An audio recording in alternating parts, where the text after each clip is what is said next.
pantun riyen nggih. Mangkat ngaji numpak pesawat. Cakep, ngoten nggih. Sedaya ingkang rawuh mriki mugi-mugi pinaringan sehat Allahumma amin. Nggih slamet donya akhirat Allahumma amin. Nggih, mulai godhong suruh godhong cambah. Cakep. Sedaya rawuh mugi-mugi rezekine berkah kathah Allahumma amin. Nggih saged dugi Mekah Madinah Allahumma amin. Bismillahirrahmanirrahim. Alhamdulillahirabbil alamin. Wa binasta'in ala umuri dunya waddin. Wassallallahu ala sayyidina Muhammadin khatamin nabiyyin wa alihi wa sahbihi ajmain wala haula wala quwwata illa billahil aliyyil azim. Amma ba'd. Rabbis shrahli sadri wa yassirli amri wahlul 'uqdatam min lisani yafqahu qawli. Kepada tuan rumahipun Ibu Hajah Sri Hidayatun yang sama-sama kita hormati dan keluarga besar dari keluarga Ibu Hajah Sri Hidayat. Kayaknya tepangnya Pak Irfan ini. Nah ini nggih termasuk guru kula niki, jenggote pun panjang. Kula sing tahu niki kali Pak Irfan. Wong Pak Irfan pun pengalaman kok dadak ngundang kula. Terus diisi Pak Irfan nggih saged. Pun pengalaman.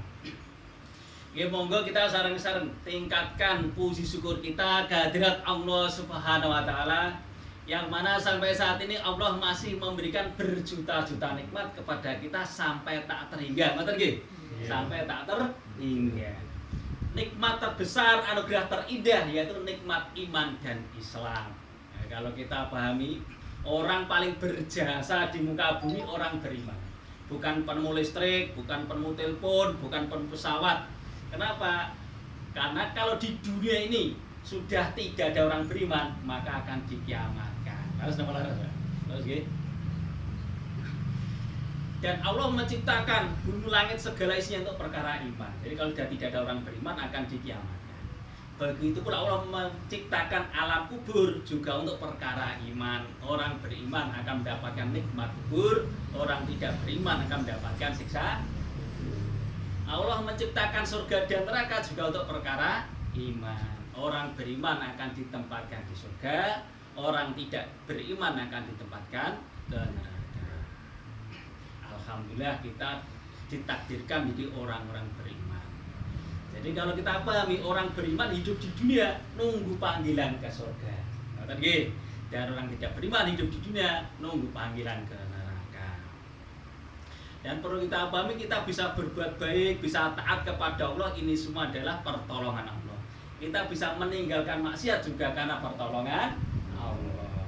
Manusia tidak bisa berbuat apa-apa kecuali dibisakan oleh Allah. Manusia tidak memiliki apa-apa kecuali diberi oleh Allah. La haula wala quwwata illa billahil aliyyil azim. Sholawat dan salam marilah kita aturkan kepada junjungan kita Nabi Agung Muhammad sallallahu alaihi wasallam. Semoga kita diakui sebagai umat yang taat, dimudahkan mengikuti syariatnya dan mendapatkan syafaat dari kiamat nanti. Amin Allahumma amin. Alhamdulillah kita sudah masuk hari ke-29 puasa Ramadan nggih. Semoga puasa kita dan seluruh amal ibadah kita baik yang fardu maupun yang sunnah diterima oleh Allah Subhanahu wa taala. Amin Allahumma amin. Dan semoga kita semua termasuk orang-orang yang mendapatkan anugerah malam Lailatul Qadar. Amin. Dan kita doakan mungkin saudara kita ya atau kerabat kita yang sudah meninggal dunia mendahului kita ya, kita doakan semoga mendapatkan rahmat Allah, mendapatkan tempat yang mulia di sisi Allah. Allahumma amin. Dan mungkin saudara kita sedang sakit, kerabat kita sedang sakit, warga kita sedang sakit, ya semoga Allah sembuhkan dari penyakitnya. Dan keluarga kita, kerabat kita yang mungkin punya masalah, lagi repot, susah, ya semoga Allah mudahkan, Allah selesaikan segala masalahnya. Amin Allahumma amin. Hadirin yang dirahmati Allah Subhanahu wa taala. Bang, puasa ini adalah sarana yang efektif, sarana paling tepat untuk membentuk manusia-manusia bertakwa, la'allakum tattaqun. Yaitu taat di saat sendirian, taat di saat banyak orang. Taat kepada Allah, tidak berani melanggar larangan Allah di saat sendirian maupun banyak orang. Misalnya begini, siang hari seperti ini misalnya, kondisi lapar, haus, di rumah sendirian, ada makanan, ada minuman, tidak berani makan, tidak berani minum. Ngoten lagi, demi ketaatannya kepada Allah. Bahkan sing hobi rokok biasanya sehari 2 bungkus, nggih diempat. Kata nggih, tidak berani rokok, berani meninggalkan hobinya demi ketaatannya kepada Allah. Ini latihan takwa. Bahkan pengen marah, pengen nesu diempat. Ngoten nggih. Nah, semuanya demi ketaatan kepada Allah. Begitu pula di saat malam hari, kondisi capek, ngantuk, lelah, seharian kerja, aktivitas, diperintahkan sholat taraweh. Monggo yang berkata ya, monggo. Ini diparingi kursi niku, Mas. Oh, nggih wonten kursi. Mugi-mugi Allah paringi sigap, Mas nggih. Amin. Kalau lanjutkan boleh. Walaupun malam hari kita ini ngantuk, lelah, capek, diperintahkan sholat taraweh tetap kita laksanakan. Ada yang 20 rakaat tambah 3 rakaat witir, ada yang 8 rakaat tambah 3 witir, semua dilaksanakan demi kepatuhannya kepada Allah. Ini hari biasa orang dikon taraweh, yo ngantuk langsung tilem wonten Pak nggih, langsung sare. Lha iku wonten perintah taraweh walaupun sunah nggih dilaksanakan. Mbuh pi ala kadare. Begitu pula pada waktu makan sahur, pengennya tidur, belum pengen makan, belum pengen minum, ngoten Pak nggih. Tapi karena perintah ini adalah makan sahur harus ini walaupun sunah, tapi ditekankan, makanya tetap bangun makan sahur walaupun ngantuk. Semuanya demi ketaatannya kepada Allah. Bedak-bedak niru Kanjeng Nabi, ngoten Pak nggih. Kalau ini dilaksanakan 1 bulan full, makan ya karena perintah Allah, tidak makan ya karena perintah Allah, bahkan rokok pun ya nunggu waktu diizinkan Allah, pengen dengan senang-senang dengan istrinya pun ya nunggu waktu yang diizinkan oleh Allah. Ya, insya Allah kita setelah 1 bulan menjadi orang yang bertakwa, la'allakum tattaqun. Amin Allahumma amin.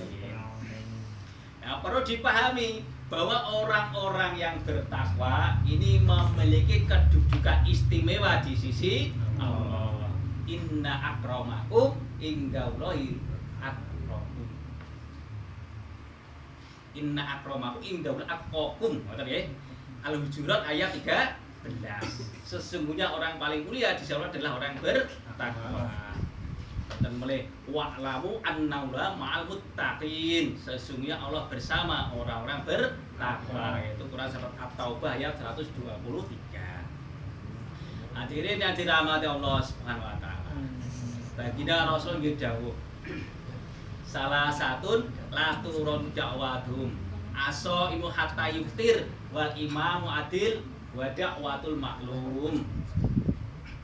Jadi ada 3 doa, ada 3 orang doanya ini tidak ditolak oleh Allah. Yang pertama doa orang berpuasa, yang kedua doa pemimpin yang adil, yang ketiga doa orang dizalimi.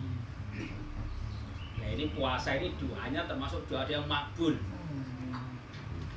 Dan doa ini kita berdoa adalah perintah Allah. Ud'uni astajib lakum. Firman Allah dalam Quran surat Al-Mu'min ayat 60. Berdoalah kepadaku, niscaya aku akan perkenankan doa kalian. Jadi doa ini walaupun mungkin doanya belum ada tanda-tanda diterima, tapi kita harus berbaik sangka. Jangan sampai mengabaikan doa.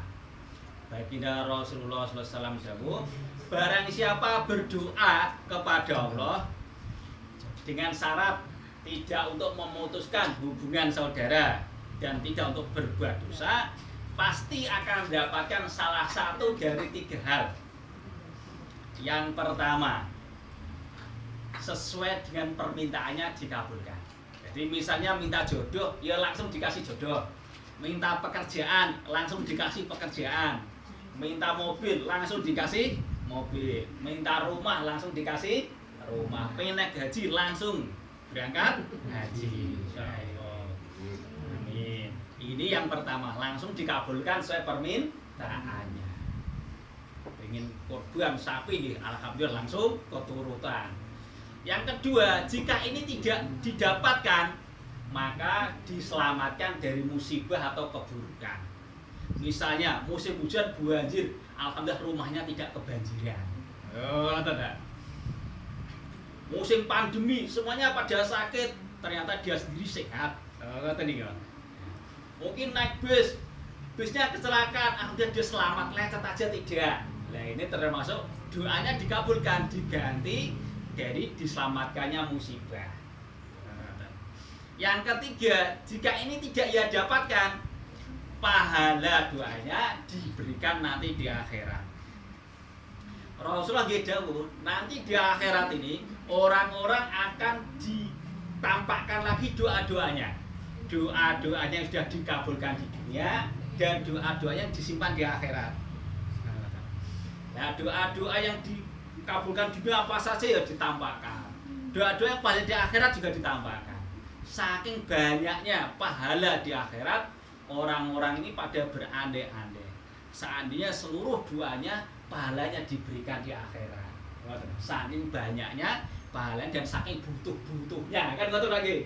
Nah, maka orang berandai-andai itu doanya dikabulkan di akhirat saja karena saking banyaknya pahalanya. Dan doa ini kalau Rasulullah dawuh, doa mukhul ibadah. Doa ini adalah intisarinya ibadah atau otaknya ibadah. La yarudul qadha ila doa. Tidak ada yang dapat mengubah takdir atau qadha kecuali doa. Jadi doa ini penting. Apa saja? Karena Allah suka jika dimintai. Hadirin hadirat Allah Subhanahu wa taala. Nggo selawatan riyen nggih. Nah, sakan kula.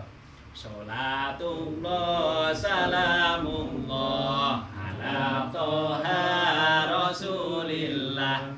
Sholatullah salamullah ala yasin habibillah. Lari kula riyen. Bapak ibune dibeteni, para guru diajeni, para kiai ditakzimi, berkah ilmune manfaati. Betul sareng-sareng. Sholatullah salamullah ala toha rasulillah. Sholatullah salamullah ala yasin habibillah. Bapak ibune dibekteni, para guru diajeni, para kiai ditakzimi, berkah ilmune manfaati. Sholatullah salamullah ala toha rasulillah. Sholatullah salamullah ala yasin habibillah. Bocah cilik diulang ngaji, soben gede supaya ngerti. Ngerti sholat, ngerti zakat, ngerti poso, ngerti haji.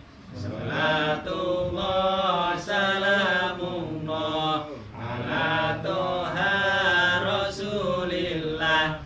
Sholatullah salamullah ala yasin habibillah. Bocah cilik diulang ngaji, soben gede supaya ngerti. Ngerti sholat, ngerti zakat, ngerti poso, ngerti haji. Sholatullah salamullah ala toha rasulillah. Sholatullah salamullah ala yasin habibillah. Nabi Muhammad. Baginda Rasulullah SAW dawuh, layu tariku bi husni khuluqi darajatas shaimil qaim. Jadi orang Islam yang akhlaknya baik ini derajatnya seperti orang yang siang hari senantiasa puasa terus sampai akhir hayatnya dan tiap malam senantiasa istiqomah sholat malam. Ini orang Islam yang akhlaknya baik. Ini wonten kisah sahabat. Ini wonten kula ngarang ki ambak niki kisah sahabat nggih ingkang cerita Sayyidina Anas bin Malik. Kami cerita ngeten. Ketika saya kumpul-kumpul bersama sahabat-sahabat dan Rasulullah, tiba-tiba Baginda Rasulullah SAW dawuh, saat ini akan muncul di hadapan kalian salah seorang penghuni surga. Jadi sahabat gitu tolak. Kira-kira siapa ini yang lewat ini? Tahu-tahu ada sahabat Ansor. Orangnya tidak terkenal, namanya saja tidak disebut, cuma si Fulan ngoten mawon. Menandakan wajahnya ini meneteskan air habis wudu ngoten dan nyangking sandal tangan kirinya lewat ngoten ini.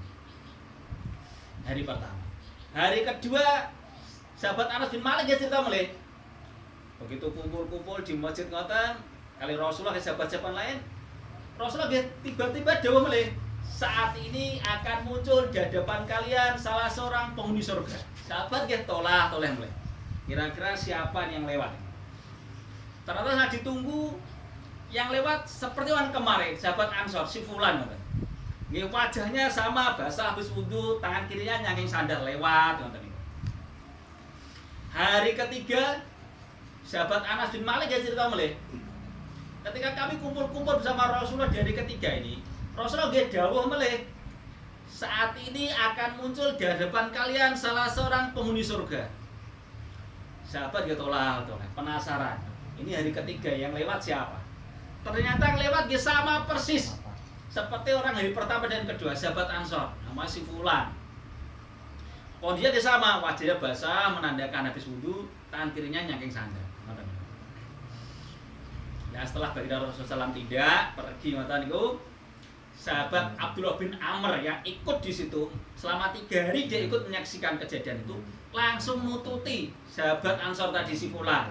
Si Fulan sampai menginap di rumah jenengan 3 hari 3 malam. Penasaran, pengen meneliti amalannya. Kira-kira kalau siang hari ngapain, kalau malam hari amalannya apa? Tapi perlu diketahui bahwa Abdullah bin Amr ini sahabat yang ahli ibadah. Jadi kalau baca Quran sehari semalam 30 juz kata. Ini Abdullah bin Amr. Sampai diperingatkan Rasulullah dinasihati, kalau baca Quran ada sebulan sekali aja katanya. Ya Rasulullah, izinkan saya untuk memanfaatkan masa muda saya. Saya masih mampu. Ya udah 10 hari sekali katanya. Ya Rasulullah, saya masih mampu, izinkan saya untuk memanfaatkan masa muda saya. Ya udah 3 hari sekali saja katanya. Ini Abdullah bin Amr sampai dinasihati saking semangatnya baca Quran. Kalau sholat hampir tiap malam sholatnya panjang-panjang, sholat sunnahnya, sholat tahajudnya. Hampir tiap hari puasa sunnah. Ini Abdullah bin Amr. Maka kok ada orang lain dijamin masuk surga, penasaran amalannya tentu lebih hebat. Ya ini. Begitu sudah diizinkan menginap 3 hari, 3 malam di situ, kalau malam dia tidak tidur ya Abdullah bin Amr, ngamati tuan rumahnya. Dia mati. Ternyata kalau malam tuan rumahnya tidak tahajud. Jadi kalau ngelilir bangun malam itu tidak sholat, cuma zikir saja. Subhanallah, alhamdulillah, Allahu akbar, tidur lagi. Nanti bangun subuh. Tapi kalau sholat 5 waktu berjamaah di masjid, ini sudah umum, masyarakat umum zaman Rasulullah itu kalau sholat jamaah laki-lakinya di masjid semua. Ini sudah umum, bukan orang top, itu sahabat masyarakat umum seperti itu. Kalau sekarang ya orang pilihan 5 waktu di masjid lagi. Kalau Ramadan banyak, kalau setelah Ramadan ya pilihan. Orang sholat 5 waktu berjamaah di masjid. Baca Qurannya juga tidak banyak. Kalau siang hari ya kerja biasa, tidak puasa sunnah. Maka setelah 3 hari 3 malam, Abdullah bin Amr ini langsung bertanya terus terang. Weh si Fulan, sebenarnya saya menginap di rumah jenengan 3 hari 3 malam. Tujuan saya ingin melihat amalan jenengan. Kalau malam hari amalannya apa, siang hari amalannya apa. Karena saya mendengar langsung selama 3 hari berturut-turut Rasulullah dawuh, saat ini akan datang salah seorang penghuni surga yang jenengan terus yang lewat. Tapi saya perhatikan kok amal jenengan mohon maaf kok tidak tahajud, bahasa tidak banyak disebutkan. Apakah mungkin karena ada saya di sini jenengan liburkan dulu ataukah ada yang disembunyikan? Maka sahabat Ansor tadi menjawab, amalan saya selama ini seperti yang kamu lihat, tidak saya tambah, tidak saya kurangi. Ya seperti itu. Tetapi ada dua hal yang tidak kamu ketahui. Yang pertama, saya tidak pernah dendam. Saya selalu memaafkan kepada siapa saja mendolimi saya, menyakiti saya, merugikan saya, mengkhianati saya, semuanya saya maafkan. Saya tidak dendam sedikit pun. Ya, kalau kita renungi memang benar ya Pak. Orang didolimi doanya makbul. Ngoten nggih. Nah, misalnya kita beli lombok, misalnya ibu-ibu beli lombok di pasar misalnya 1 kilo, ditimbang kok cuma 9 on misalnya. Enggak usah ngamuk-ngamuk. Ngoten nggih. Timbangan rusak di bapulan nggih mboten usah. Orang yang didolimi doanya makbul. Jadi kita dikondisikan doa kita agar makbul. Maka kita banyak orang yang mendolimi kita misalnya, merugikan kita. Hajat-hajat kita kan banyak. Nah kita doa orang lain yang mendolimi kita maafkan, kita doa hajat-hajat kita. Ya Allah, kalau mau didolimi ya Allah, kalau maafkan, kalau nyuwun dimunggahke kaji sakniki ya Allah. Loh, ngoten kok Allahumma amin.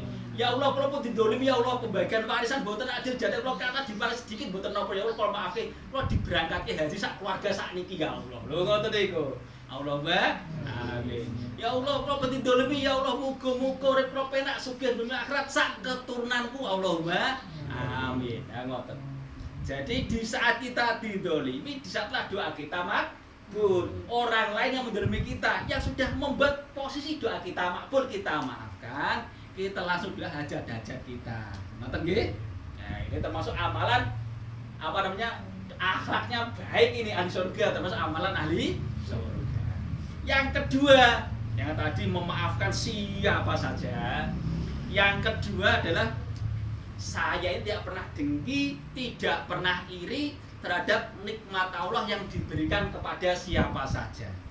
Ibaratnya prinsipnya Gusti Allah sing bagi-bagi, menungso namung nampani. Leres nggih? Jadi Gusti Allah sing bagi-bagi, menungso namung nampani. Kados Kanjeng Nabi wonten nabi yang diberi jabatan raja. Ada nabi yang rumah saja tidak punya. Ada nabi yang dikasih sakit bertahun-tahun. Kan ngoten niku nggih? Ada nabi yang digergaji. Jadi nabi mawon kekasih Gusti Allah nggih macam-macam kondisine. Mujizatnya nggih benten-benten. Maka kita ya alhamdulillah dibagi mobil alhamdulillah. Wonten ning kebagian pesawat ya alhamdulillah, kebagian motor ya alhamdulillah. Sedaya mawon niki adalah Gusti Allah sing bagi-bagi, menungso namung ini dua amalan ini yang membuat si fulan tadi orang sahabat Ansor ahli surga. Bukan sholatnya yang banyak, bukan baca yang banyak, tapi akhlaknya yang baik. Semoga kita semua termasuk ahli surga. Amin Allahumma amin. Kalau tak pantonin godong suruh kembang kul cakep. Sedang rawuh mugi-mugi hajate kabul Allahumma amin. Godong suruh godong lombok cakep. Sedang rawuh mugi angsal rezeki nomplok Allahumma amin. Kalau tak cerita paling, kalau kali ngawati jam kok dereng-dereng jadi kurang cepet apa piye to? Jam iki kelambatan apa, Pak? Kalau ingat jam, betul-betul jam tadi. Kalau tak cerita paling nggih. Nah, iki cerita-cerita mawon nggih. Cocok nggih. Niki dua sama lagi. Oke, bukanya jam pinten niki? 7.48. Oh, 48. Oke, sedasa menit melih. Alhamdulillah. Lo tak cerita boleh. Lagi ceritanya Sayyidina Umar bin Khattab. Sayyidina Umar bin Khattab niki ketika jadi presiden atau khalifah saat itu kan senengnya ronda malam, betul lagi. Hobinya ronda malam. Kadang bapak-bapak saat ini itu kebiasaan yang mulia nih ronda malam. Nah, ketika itu ditemani namanya Abdullah bin Mas'ud ronda malam. Ketika jalan-jalan sudah larut malam, banyak rumah-rumah dah gelap, lampu-lampu dah mati. Masuk lorong-lorong berdua sama Abdullah bin Mas'ud. ketika itu melihat satu ruang yang masih terang. Nah, mendekati Abdullah bin Mas'ud suruh jaga-jaga di depan gang agak jauh, ngawasi lingkungan sekitar. Sayyidina Umar bin Khattab yang mendekati rumah. Akhirnya begitu dekat rumah ada suara nyanyian musik masuk rumah, ternyata di kuping ada suara wanita nyanyi dan laki-laki yang mabuk. Nah, Umar langsung jiwanya meronta-ronta, Pak. Didobrak pintunya. Dobrak langsung ngamuk. Saya tidak pernah melihat pemandangan lebih buruk daripada orang tua yang siap dipancung lehernya. Umar kalau jam marah ngoten, Pak. Ngoten itu tuan rumah spontan ngamuk genti, Pak. Kaget lagi seneng-seneng kok diganggu gitu. Wahai Umar, kamu lebih buruk daripada saya. Umar genti kaget. Masuk rumah tanpa izin, ya salah ya. Masuk rumah tanpa izin. Masuk rumah tidak salam, ya salah meleh. Ya kedai nggih salam nih. Wala tajassasu, janganlah kamu mencari-cari kesalahan orang lain. Tuan rumah nggih pinter dihalir, Pak. Majalah kamu mencari kesalahan orang lain. Akhirnya Umar langsung merasa bersalah, Pak. Dia ini salahnya 3, masuk rumah tanpa izin, masuk rumah tidak salam, mencari kesalahan orang lain. Ditutup rapat-rapat atau digulai salah ya. Akhirnya Umar langsung keluar, ya Allah ampuni saya, ya Allah ampuni saya. Abdullah bin Mas'ud yang nunggu di luar gang tadi nggak tahu apa-apa, langsung ditarik pergi itu aja, nggak dikasih tahu apa-apa. Tuan rumahnya saking takutnya, Pak, itu nggak berani keluar rumah. Yang biasanya ikut sholat di masjid tidak berani sholat ke masjid sampai lebih 2 minggu. Nah, ini tuan rumah tadi sakit takutnya kalau dihukum Umar. Ya, Sayyidina Umar kan biasa kalau habis subuh itu ada majelis kayak gini, ada pengajian. Nah, di subuh itu ada majelis. Ini biasa tuan rumah itu tadinya ikut, tapi ternyata ini tidak tampak. Ditunggu seminggu 2 minggu akhirnya tampak itu berani. Tapi duduk paling belakang ngumpet-ngumpet gitu. Nah, seperti itu, tapi Sayyidina Umar tetap tahu. Ayo dipanggil, orang tua maju sini. Nah, akhirnya mendekat. Setelah mendekat, dibisiin. Orang tua dekatkan telinga. Sejak kejadian itu sampai sekarang, saya tidak pernah cerita kepada siapapun tentang kejadian malam itu. Kepada keluarga saya juga saya tidak kasih tahu. Kepada Abdullah bin Mas'ud yang saya itu menemani saya juga tidak saya kasih tahu. Yang tahu Allah saja. Maka orang tua tadi juga berbisik-bisik, wahai Khalifah, dekatkan telinga Anda. Saya juga ingin berbisik-bisik. Ketahuilah bahwa saya itu langsung tobat, saya tidak minum khamar lagi. Saya berjanji tidak akan minum khamar lagi. Ini ya, pentingnya menutupi kesalahan saudara Muslim. Jadi kalau ada melihat kesalahan saudaranya bukan malah diumbar, tapi ditutupi. Rasulullah dawuh barang siapa menutupi aib saudaranya, maka Allah akan menutupi aibnya di dunia dan di akhirat. Barang siapa membuka aib saudaranya, maka Allah juga akan membuka aibnya di dunia dan di akhirat. Semoga kita semua ditolong Allah untuk bisa menjaga aib saudara kita. Amin Allahumma amin. Hadirin yang dirahmati Allah Subhanahu wa taala. Kalau tak cerita melehon, cerita mawon nggih. Ini kisah sahabat. Begitu Rasulullah lagi kumpul-kumpul kata nih, Rasulullah lagi dawuh, Atadrunamal muflis, Atadrunamal muflis, ya kan? Tahukah kalian siapakah orang yang bangkrut? Kata nih, maka sahabat-sahabat ini jawabnya macam-macam. Ya Rasulullah, orang yang banget, orang yang tidak punya duit, orang yang tidak punya harta. Dan jawab, ya Allah, ya Rasulullah, orang bangkrut ya, orang nggak punya apa-apa. Kalau sekarang ya tiwas kulaan, orang payu, ngoten nggih, bangkrut. Maka Rasulullah dawuh, sesungguhnya orang bangkrut di kalangan umatku adalah orang yang ketika dari kiamat nanti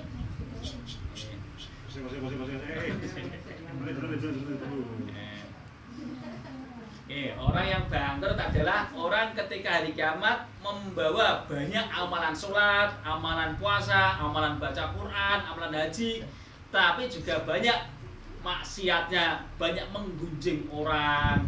Mungkin jadi Pak RT sama presiden dirasani kabeh. Pak RT kok ora adil, bantuan keluarga redo. Nah, misalnya Pak RW dirasani, ketua takmir dirasani, Pak DPR dirasani, Pak Lurah yo dirasani, tekan presiden dirasani. Ora cukup presiden Amerika yo dirasani. Kabeh presiden Arab Saudi yo dirasani. Nah, mengko ning ngono gantian Pak RT njaluk bagian pahalane, Pak RW njaluk bagian pahalane. Biar pernah dirasani, Pak DPR njaluk bagian pahalane, Pak Camat dirasani njaluk bagian pahalane. Kabeh njaluk bagian pahalane. Akhirnya pahala kita dibagi-bagi kok entek. Tapi masih banyak orang yang dirasani, sak kampung dirasani kabeh, ujung barat ujung kulon.